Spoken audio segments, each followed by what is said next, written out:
রাধে রাধে বন্ধুরা, এই দেখো আমাদের বাড়ি আরেকটা বড় ফাঁকিবাজ। আচ্ছা, এই যে রান্নাগুলো, এ কি আজকের রান্না? হ্যাঁ, রাধে রাধে বন্ধুরা, কালকে মামার জন্মদিন ছিল, তোমরা সবাই আশীর্বাদ করবে ওকে। তাই কালকে মাকে রাধারানী বাবুকে আর আমার মনসা মাতাকে ভোগ দেওয়া হয়েছে, সে প্রসাদ রয়ে গেছে। রান্না করা লাগে, কত খাবো বলো? দেখেছো আমরা গরিব মানুষ। কাল- দেখো কালকে তো ভিডিও তো যাবেই।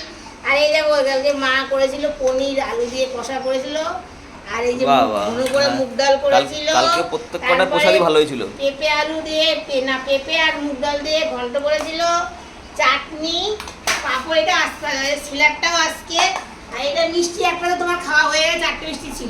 আর আজকে মা শুধু এটাও মাই করেছে, আমি কিচ্ছু করিনি। এই যে কাঁকড় আলু ভাজা করেছে, পুজোর তরকারি সব। গরম ভাতটাও মা করেছে আজকে, সবই মা করেছে, আমি কিচ্ছু করিনি। বলো রাধে রাধে। রাধে